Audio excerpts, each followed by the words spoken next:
एक दुष्ट राक्षस जो कि भगवान विष्णु से नफरत करता था। उसके आचरण भी अच्छे नहीं थे। उसके घर में एक भक्त कैसे पैदा हो गया, इसके पीछे का संयोग बताने जा रहा हूँ। स्वागत है आपका हमारे चैनल पर। आज की कड़ी में मैं आपको बताने जा रहा हूँ कि किस प्रकार हिरण्यकशिपु से हुआ था गर्भाधान और ऐसे जन्मे भक्त प्रहलाद। दोस्तों, भले ही कश्यप ऋषि का पौत्र था, लेकिन फिर भी किसी भी राक्षसी प्रवृत्ति के यहाँ किसी नारायण भक्त का जन्म मुमकिन नहीं है, क्योंकि जैसे हमारे संस्कार होते हैं वैसे ही बच्चे हमारे घर में जन्म लेते हैं। आकाश में घूम रही आत्माएं अपने ही संस्कार का गर्भ ढूंढता रहता है। फिर प्रहलाद कैसे जन्म गए हिरण्यकशिपु के घर। हालांकि इस पर बनी फिल्मों में यह दिखाया गया है कि तपस्या करने गए राक्षस की गर्भवती पत्नी कयाधु को इंद्र हर के ले जा रहा था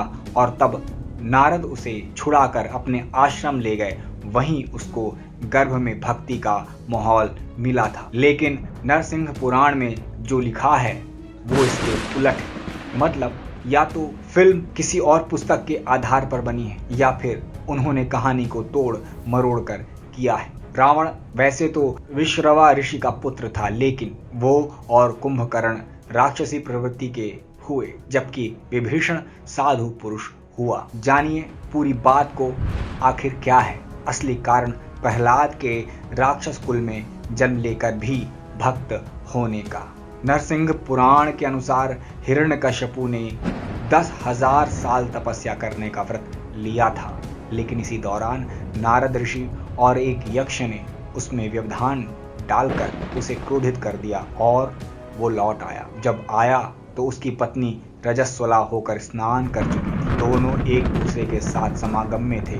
इसी के दौरान कयाधु ने व्रत भंग करने का कारण पूछा तो हिरण्यकशिपु ने उसी दौरान कहा कि कुछ देवता पक्षी बन ओम नमो नारायण जप रहे थे, जिससे मुझे क्रोध आ गया और मैंने धनुष उठा लिया।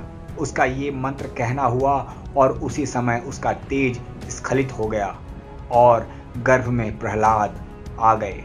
गौर हो कि मासिक धर्म के दौरान दोपहर में कैकसी ने विश्रवा ऋषि से गर्भ धारण किया था, जिसके चलते 2 पुत्र राक्षस हुए, जबकि शास्त्र के अनुसार गर्भाधान होने के चलते विभीषण सज्जन हुआ। गर्भाधान की विधि हम आपको पहले ही बता चुके हैं। तो दोस्तों, है ना चमत्कारिक जानकारी शास्त्रों की।